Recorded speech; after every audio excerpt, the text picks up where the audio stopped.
Lately, I've been very bored.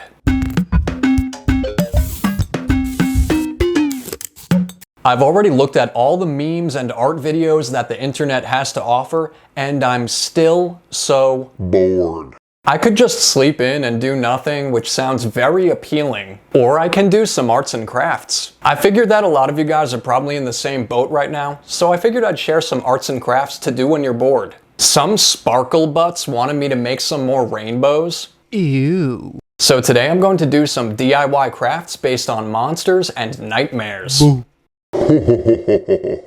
If you're new here, you should consider selling your soul to me by subscribing to my channel. I do a lot of dark arts and crafts.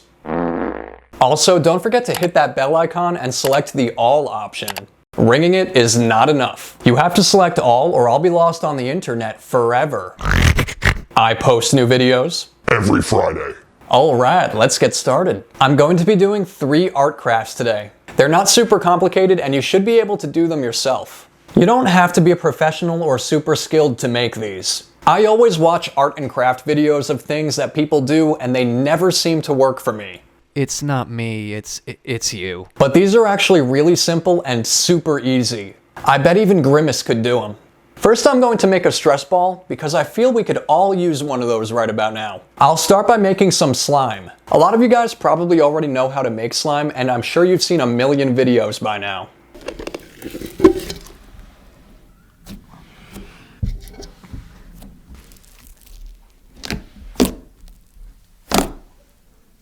So I won't bore you with the details of that.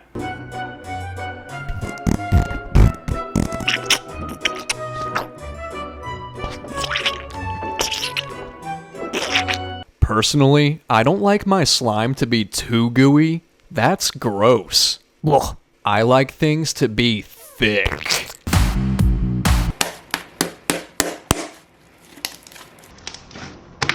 I just used some stuff I had lying around the house. I mixed up some Elmer's glue, baking soda, and contact solution. I wanted to use borax, but I didn't have any. But that's okay. Mama didn't raise no quitter. The slime is supposed to glow in the dark because I used glow in the dark Elmer's glue, so let's see how that turned out. Yep, yeah, no. Of course not. Move along.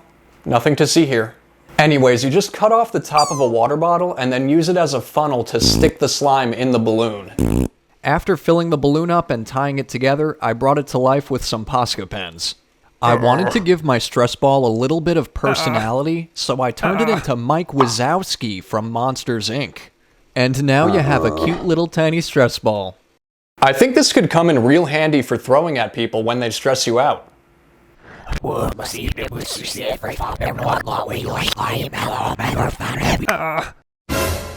can never have enough monsters in their life, so I decided to make some little fluffy, personalized pom-pom monsters. Aww. That's right, Jolie. Your Dark Lord is back. I mean, you could just buy the pom-poms, but that would be too easy, so I'm gonna make my own. Basically, what you do is you have to take a paper towel roll and cut that in half, or you can use 2 toilet paper rolls, whatever you have lying around. Then you have to wind the yarn around the rolls at least 100 times.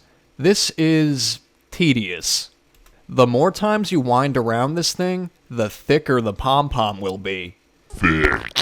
After that, you gotta cut off another piece of yarn and slide it between the 2 pieces of paper towel roll and then tie it and tighten it a little bit. Then you just take these paper towel rolls out of there and tighten the string. I tied the string into 3 knots just to make sure it doesn't come loose. After that, you just have to take some scissors and cut the loops on both sides, and there you have it. You can also hot glue on some googly eyes and some pom-poms, whatever you like really. Now you just kinda give it a haircut of your choice. If you go too short though, you might get some haters, so be careful. That's as good as it's gonna get. You can kinda cut the hair in all different ways and it gives them different personalities. You could leave it long if you want, you could give them a little hair sticking up on top of their head, you could give them a little short beard and big eyebrows. Do whatever you want, use your imagination. The thing with making monsters is that you can't really go wrong. I mean, even if they're ugly, it's like, what did you expect? It's a monster. That's why I stick to making monsters on this channel. Rawr, I'm a big scary monster. Ooh, if you don't leave a like or a comment, I'll tickle you.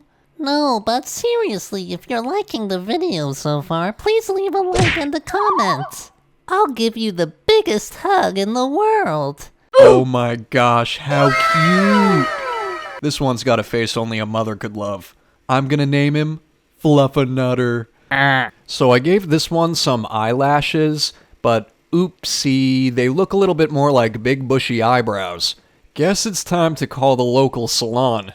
Trust me, you can't hold off on that appointment anymore. Do you think that was too mean? Oh, by the way, science chick, I couldn't find the tall, dark, and deadly you're looking for, but I did make this old, short, and hairy monster. Let me know if you're willing to settle. Grandpa Pom-Pom would be delighted, I'm sure. This last one kind of reminds me of a Viking. I feel like he'd be a true gentleman. Milady. By the way, these little accessories I made are removable. I just kind of made them out of felt and they stick to the yarn. You don't have to glue them on. I must admit, these little pom-pom monsters are really more adorably spoopy than Evil.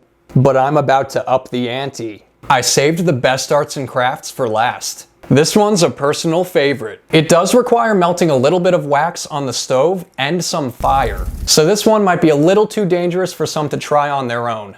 Make sure you're careful. As for me though, I like to live life dangerously. A lot of you guys didn't seem too scared of the SCPs that I mentioned in my last video, so now I'm gonna pull out the big guns. I'm going to be making some bleeding eyeball candles in a jar. I really like candles. They're really fun to try out and experiment with. We keep running out here, so I'm just gonna make some of my own. I found these little circular ornaments that open up in half. I melted some white candle wax, then I poured it into each half of the ornament and closed it.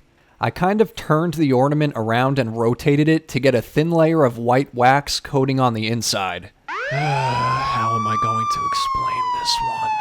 Once each half was dried, I opened them up and poured in some melted red wax. Whoops.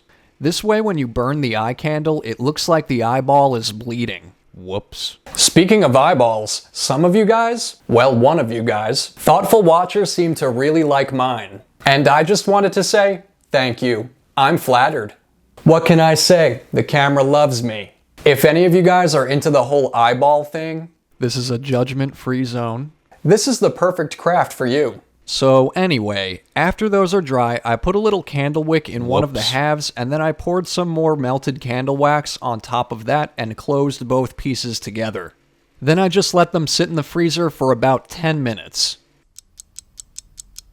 I'm not going to burn these candles just because I wanted to use them for some decor, but I still wanted to show you guys how to turn them into candles if you wanted to. After the 10 minutes were up, I took the ornaments out of the freezer, and then I just kind of wiggled both pieces around until I could get both ornament halves to pop off. Then I just kind of burned a red candle over the back and let it drip down to make it look like red veins coming down the back of the eye. If you're going to use a lighter for this part like I did, or you don't have home insurance, you should be extra careful. I painted the rest of the eye with Posca pens and put a thin layer of varnish over them. If you were planning to light the candles, then I wouldn't recommend using paint or varnish. You can just do the same thing with colored wax instead and just kind of chisel it to the shape that you want. However, for me, I just wanted to take these wax eyeballs and kind of put them in a jar and put them on my shelf. I love it when all eyes are on me. I just took some clear candle wax and layered it with the eyeballs in between. In between each layer, I added some melted red wax and kind of pushed it down with a bamboo skewer to give the illusion of blood. Here's what the final product looks like once all of the wax and gel stuff settles. I could have put like a really long candle wick in the middle of the jar and turned it into a candle, but I didn't feel like setting the house on fire today. Oh, come on. No. Please stop crying, please. You know I hate that.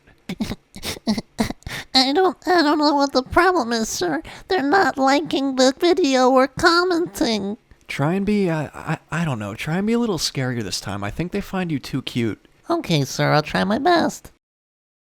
Hello there. Do you like having a face? I do too. If you want to keep yours, I suggest you hit the like button and leave a comment.